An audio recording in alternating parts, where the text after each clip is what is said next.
Hello friends, welcome to I Rail master.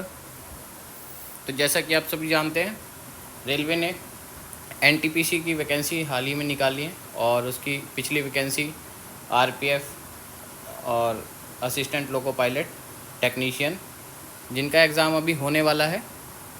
और जो नई वैकेंसीज़ आई हैं उसमें दो तरह की वैकेंसी हैं, ग्रेजुएट और अंडर ग्रेजुएट। तो रेलवे के इन सभी एग्ज़ाम्स से रिलेटेड और बाकी भी आपके जो और एग्ज़ाम्स हैं उनसे रिलेटेड एक बहुत इम्पोर्टेंट टॉपिक है जो कि पॉलिटी सेक्शन से आता है, जिसकी आज हम चर्चा करेंगे आज की वीडियो में, जो कि है कॉन्स्टिट्यूशन ऑफ इंडिया, यानी कि भारत का संविधान।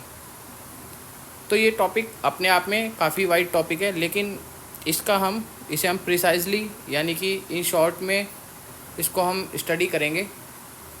ठीक है, इसका ब्रीफ स्टडी करेंगे और इसमें हम जो हमारे एग्ज़ाम से रिलेटेड जो मोस्ट इम्पॉर्टेंट पार्ट है इसका और जो हमारे लिए रेलेवेंस है उस पर हम पहले फोकस करेंगे और अपने कॉन्स्टिट्यूशन को शॉर्ट में समझने की कोशिश करेंगे। ठीक है, तो ये वीडियोस जो इसमें अलग अलग पार्ट्स में अपलोड होंगी उससे आपको एक कॉन्स्टिट्यूशन का ओवरव्यू हो जाएगा और कॉन्स्टिट्यूशन में किस सेक्शन से किस टाइप के क्वेश्चन पूछे जाते हैं, फिर उसके बाद हम वो भी डिस्कस करेंगे।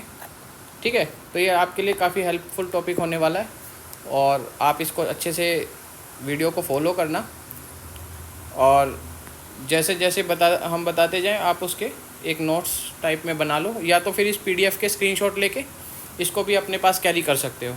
ठीक है, और इस पीडीएफ का जो डिटेल्ड पीडीएफ होगा उसका लिंक भी मैं डिस्क्रिप्शन में और अपना हमारे टेलीग्राम चैनल पे शेयर कर दूंगा।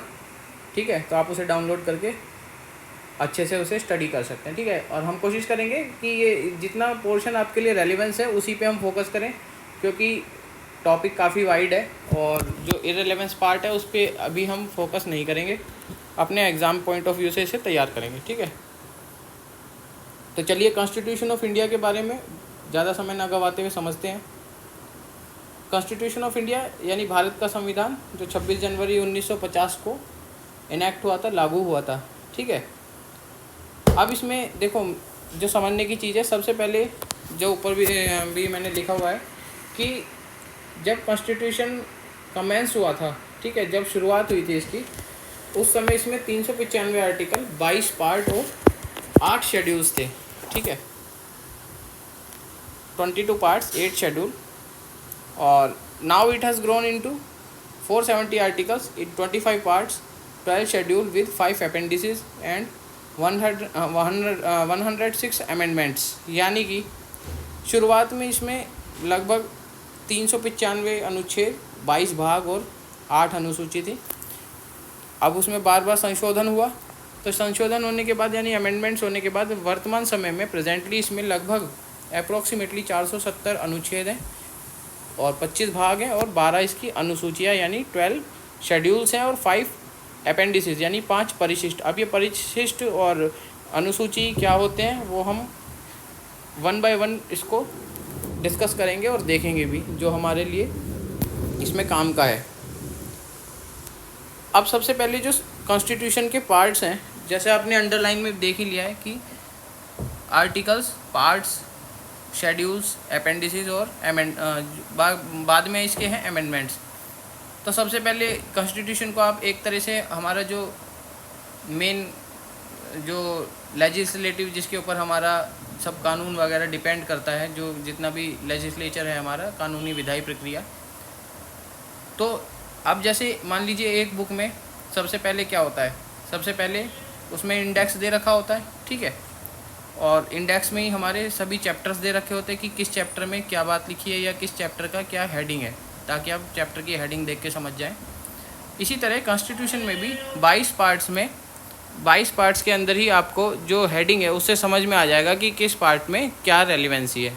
ठीक है, तो अब देखिए सबसे पहले जैसे किसी भी बुक में एक प्रीफेस, सबसे पहले एक इंट्रोडक्शन होता है कि जो उस बुक का सार बताता है, तो इसी तरह हमारे संविधान में, हमारे कॉन्स्टिट्यूशन में सबसे पहले एक प्रियम्बल है, प्रस्तावना जिसे बोलते हैं, जिसका मैंने यहाँ पे लिंक भी दे रखा है। ठीक है,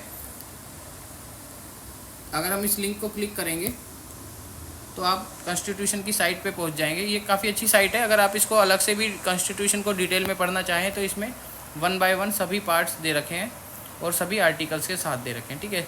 तो ये प्रियम्बल है। We the people of India having solemnly resolved to the Constitution of India into a sovereign, socialist, secular, democratic republic and to secure all its citizens justice, liberty, equality and fraternity। कहने का मतलब है, अभी preamble पे भी हम एक अलग से वीडियो बनाएंगे। इसमें जो कुछ वर्ड हाईलाइटेड करके दे रखे हैं, इन सब का अपना एक रेलेवेंस है, अपनी एक इम्पोर्टेंस है, ठीक है। और कुछ वर्ड्स इसमें पहले से ही थे, कुछ बाद में ऐड हुए। तो कौन से वर्ड कब ऐड हुए और कौन से वर्ड कहाँ से लिए गए हैं, ये सब भी हम प्रियम्बल वाली वीडियो में डिस्कस करेंगे, ठीक है। तो सबसे पहले प्रियम्बल है। इसका आप हिंदी वर्जन भी, जो हिंदी के स्टूडेंट है वो हिंदी में पढ़ सकते हैं, जिनको हिंदी में ज़्यादा समझ में आता है, ठीक है। तो प्रियम्बल आपको याद होनी चाहिए, उसी से आप अंदाज़ा लगा लोगे जब क्वेश्चन आपके पास आएंगे कि कौन सा वर्ड किस चीज़ को हाईलाइट करता है या कब ऐड हुआ, ठीक है। फिलहाल ये एक इंट्रोडक्टरी है। तो प्रियम्बल के बाद देखिए,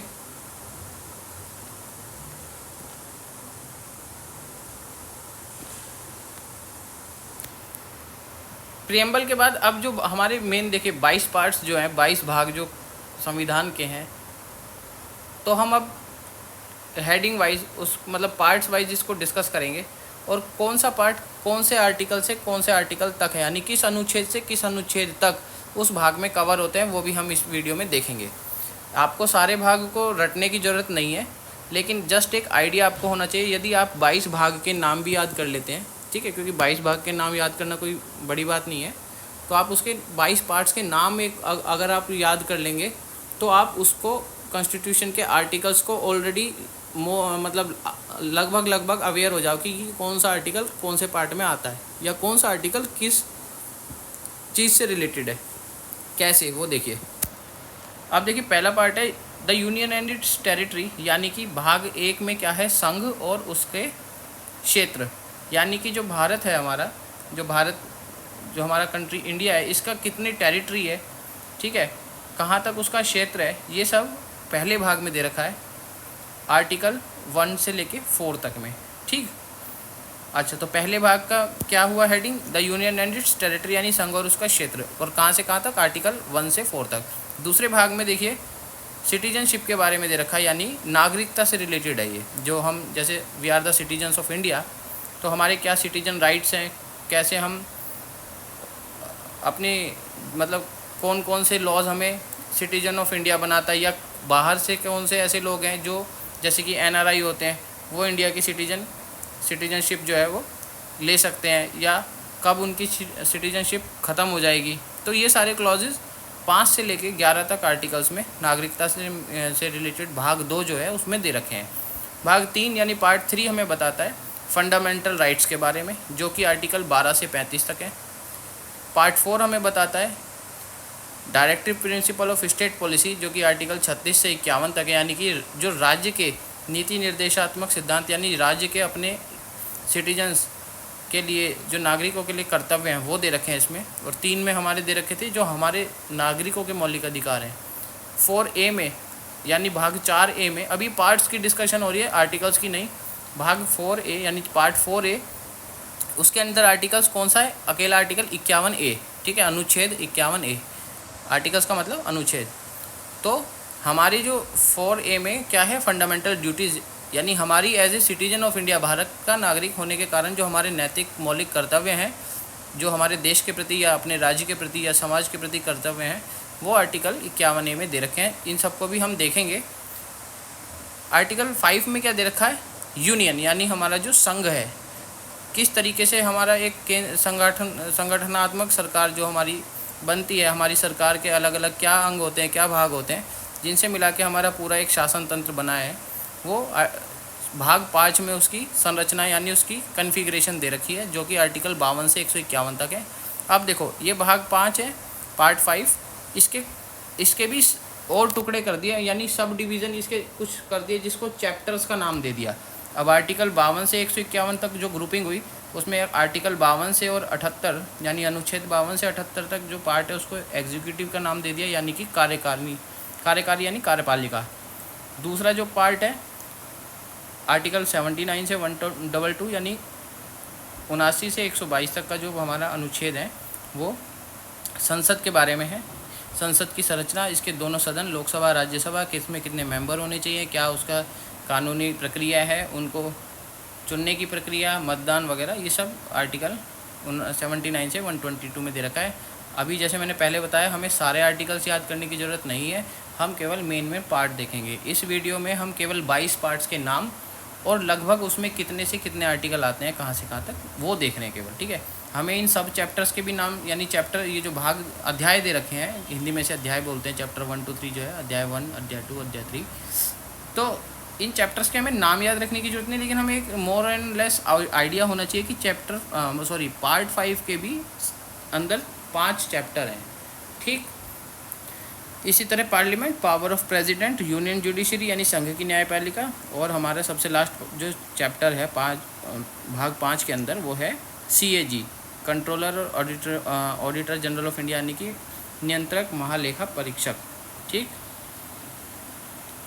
जब हम अगली वीडियो सम इम्पोर्टेंट आर्टिकल्स की डालेंगे, वहाँ ये सारे जो जितने भी महत्वपूर्ण अनुच्छेद हैं जो हमें याद रखने वो देखेंगे। ठीक है, चलिए, तो पार्ट 6 जो अगला भाग आता है, भाग 6 पार्ट 6, उसके बारे में, जैसे ऊपर यूनियन की संरचना दे रखी है संघ की, ऐसे ही यहाँ पे राज्यों की संरचना दे रखी है। ठीक है, जैसे केंद्र सरकार में लोकसभा राज्यसभा होती है, ऐसे ही राज्य सरकार में विधान परिषद विधानसभा होती है। ठीक है, उन सब की वो जो कि केंद्र सरकार के अकॉर्डिंग ही चलते हैं, मतलब जैसी संरचना सेंट्रल लेवल पे है वैसे ही जो संरचना है वो स्टेट लेवल पे होती है। तो यहाँ पे स्टेट लेवल पे जो हमारा जितना भी कॉन्फ़िगरेशन है, यानी कि हमारे को गवर्नमेंट का जो एक ढांचागत सिद्धांत है वो इसमें दे रखा है। ठीक है, अब जैसे वहाँ पे राष्ट्रपति होते हैं, वैसे ही स्टेट लेवल पे गवर्नर होते हैं, राज्यपाल। ठीक है ना, तो इसी तरीके से यूनियन जुडिशरी होती है, जैसे सुप्रीम कोर्ट वगैरह, स्टेट में हाई कोर्ट होते हैं, सबऑर्डिनेट कोर्ट्स भी होते हैं। ठीक है, तो पार्ट 6 के अंदर भी 6 चैप्टर दे रखे हैं। ठीक, पार्ट 7 भाग 7 के अंदर, जो कि जब 7th कॉन्स्टिट्यूशनल अमेंडमेंट हुआ था, 7वां संविधान संशोधन, इसको 1956 में हटा दिया गया था। ठीक है, इसमें क्या आता था, पहले जो फर्स्ट शेड्यूल में स्टेट्स आते थे पार्ट बी में, वो इसके अंदर आते थे, उनकी लिस्ट थी। ठीक है, वो संविधान संशोधन वाली वीडियो में हम देखेंगे। तो उस लिस्ट के जो राज्य आते थे उनके नाम थे इसमें, और वो पार्ट 7 में, अब जो पार्ट 7 है वो हटा दिया गया। ठीक है, कब हटाया, 1956 में, और 7th कॉन्स्टिट्यूशनल अमेंडमेंट में, यानी 7वें संविधान संशोधन में। देखिए, भाग 8 यानी पार्ट 8 जो है, उसमें यूनियन टेरिटरीज, केंद्र शासित प्रदेश के बारे में दे रखा है। पार्ट 9 में पंचायत के बारे में दे रखा है। आर्टिकल 243 से 243 ओ तक, यानी 243 आर्टिकल के भी सब पार्ट्स कर दिए, ABCDEFG इस तरीके से ओ तक है। और 9A में हमारी जो स्टेट लेवल पे नगर निगम पालिकाएँ होती हैं, म्यूनिसिपैलिटीज़, उसके बारे में दे रखा है 243P से 243ZZ अनुच्छेद यानी आर्टिकल्स तक। ठीक है, पार्ट 9B है, 9B में कोऑपरेटिव सोसाइटीज़ दे रखी हैं। ठीक है, सहकारी समितियाँ। अब देखो, पार्ट 9 के भी ये 2 सब पार्ट्स हैं, 9A और 9B। ठीक है, तो पार्ट 10 यानी भाग 10 में अनुसूचित जनजाति और अनुसूचित जाति के जो क्षेत्र हैं, शेड्यूल्ड ट्राइब्स और ट्राइबल एरियाज़, वो दे रखे हैं। ठीक है, पार्ट 11 में यूनियन और स्टेट्स यानी केंद्र और राज्य के बीच में कैसे संबंध होंगे, किस तरह सेवाओं का आदान प्रदान होगा, वो दे रखा है, जो कि आर्टिकल्स 245 से 263 तक है। ठीक है, इसके भी अंदर फर्दर 2 चैप्टर्स डिवाइड कर दिए।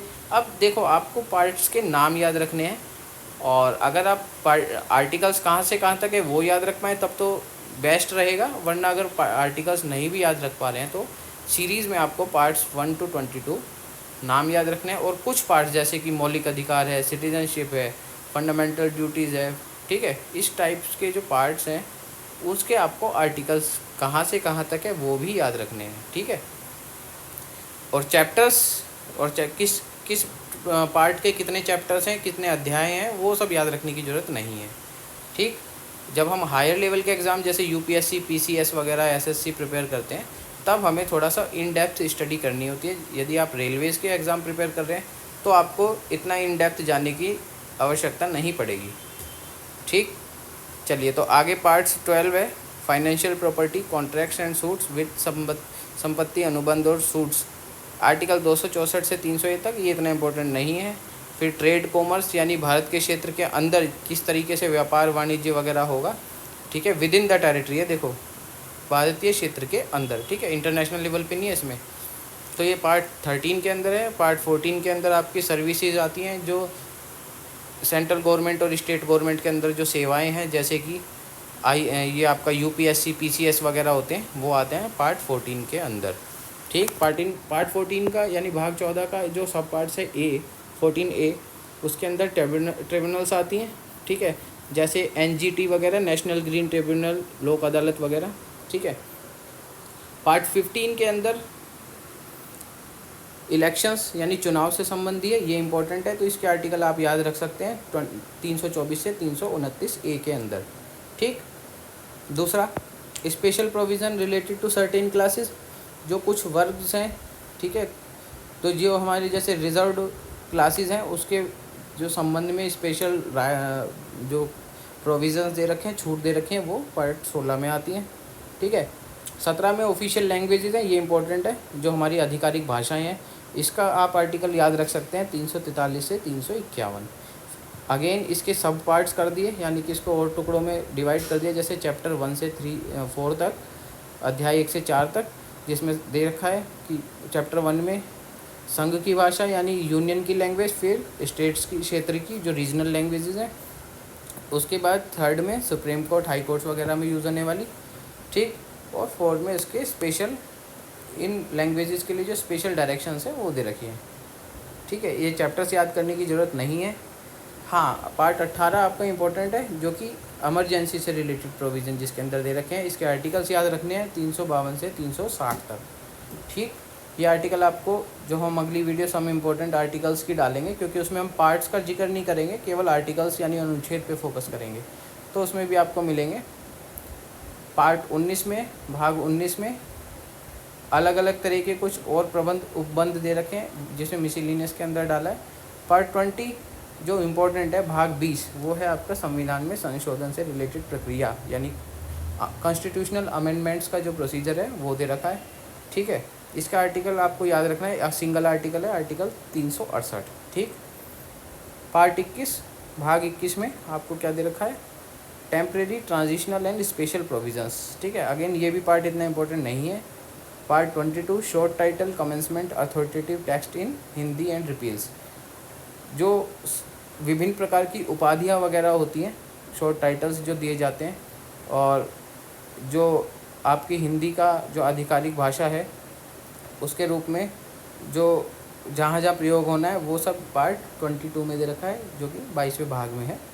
ठीक है, तो अभी हमने क्या देखा, आज के लिए इस वीडियो में हम केवल इन पार्ट्स पे फोकस करेंगे। ठीक है, अगली वीडियो में हम इन पार्ट्स में से निकाले गए जो जो इम्पोर्टेंट आर्टिकल्स हैं, जो महत्वपूर्ण अनुच्छेद है, उनके बारे में बात करेंगे, और वो आपको याद रखने हैं।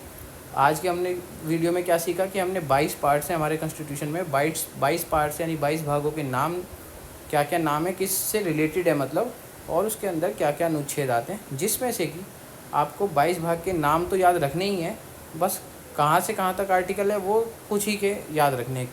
दोबारा मैं थोड़ा सा आइडिया दे देता हूँ, जैसे आपको पार्ट ए के आर्टिकल याद करने हैं, पार्ट 1 के, पार्ट 2 के, 3 के, 4 के, 5, पार्ट 5 तक आपको आर्टिकल्स याद करने हैं। पार्ट 6 के आर्टिकल्स याद, पार्ट 5 के जो आर्टिकल्स हैं वो 6 के जैसे ही हैं। ठीक है, क्योंकि सेम चलते हैं, तो आपको पहले 5 पार्ट्स के भी आर्टिकल याद हो जाएंगे, तो आपको अंदाज़ा हो जाएगा। उसके बाद जो आपको आर्टिकल्स याद करने हैं वो है पार्ट 11 भी इतना इम्पोर्टेंट नहीं है। हाँ, यहाँ आपको याद करने पार्ट 14 के आर्टिकल, जो कि सर्विसेज से रिलेटेड है, जो कि जैसे यूपीएससी और पीसीएस। उसके बाद आपको पार्ट 15 के इलेक्शन से रिलेटेड याद करने हैं आर्टिकल्स। उसके बाद आर्टिकल्स का मतलब कहाँ से कहाँ तक है, सारे आर्टिकल डिटेल में नहीं याद करने, उसकी हम अलग से वीडियो देंगे। ठीक, इसके बाद ऑफिशियल लैंग्वेज के आप कहाँ से कहाँ तक है ये आर्टिकल्स याद रख सकते हैं, इमरजेंसी प्रोविज़न के और कॉन्स्टिट्यूशनल अमेंडमेंट के। ठीक है, तो ये आप आर्टिकल्स याद कर लीजिए कहाँ से कहाँ तक है, बाकी 22 पार्ट्स के नाम याद कर लीजिए। ठीक, तो चलिए अगली वीडियो में हम डिस्कस करेंगे कि कॉन्स्टिट्यूशन ऑफ इंडिया में कितने जो हमारे कुछ, अब 470 आर्टिकल तो बहुत ज़्यादा हो जाते हैं, कोई याद भी नहीं रख सकता, तो सम इम्पोर्टेंट आर्टिकल्स ही देखेंगे जो हमारे एग्ज़ाम पॉइंट ऑफ व्यू से रेलिवेंट है। ठीक है, चलिए। तो अच्छा, एक चीज़ और, अभी हाल ही में रेलवे ने अंडर ग्रेजुएट पोस्ट के लिए भी वैकेंसी निकाली है, जिसका नोटिफिकेशन आप सबको मिल गया होगा। नहीं मिला है तो आप गूगल पे जाके और किसी भी आरआरबी की वेबसाइट पे जाके डाउनलोड करके उसमें अप्लाई कर दीजिए। ठीक है, उसकी वीडियो भी हम डालेंगे नोटिफिकेशन की, जैसे हमने एनटीपीसी की डाली है। और बाकी आपको अलग अलग टॉपिक पे क्लासेस भी प्रोवाइड होती रहेंगी, और आप अपना तैयारी अच्छे से स्टार्ट कर दीजिए। और जो लोग ऑलरेडी तैयारी कर रहे हैं वो अपना रिवीजन पार्ट जो है वो बहुत स्ट्रॉन्ग बना लीजिए, और प्रीवियस ईयर पेपर्स प्रैक्टिस करना स्टार्ट कर दीजिए। ठीक है, और किसी भी टॉपिक से रिलेटेड यदि कोई क्वेरी है तो आप हमें हमारी मेल आईडी पे मेल कर सकते हैं या कमेंट बॉक्स में पोस्ट कर सकते हैं। और उसके अलावा टेलीग्राम चैनल से जुड़ के आप पीडीएफ वगैरह वहाँ से डाउनलोड कर सकते हैं। तो चलिए, कीप प्रैक्टिसिंग। और अगर आपको वीडियो अच्छी लगी हो तो इसको like, comment and subscribe, channel को सब्सक्राइब कर दीजिए, वीडियो शेयर कर दीजिए, ताकि और स्टूडेंट्स की भी हेल्प हो सके। ठीक है, चलिए, all the best for your exam, keep practising.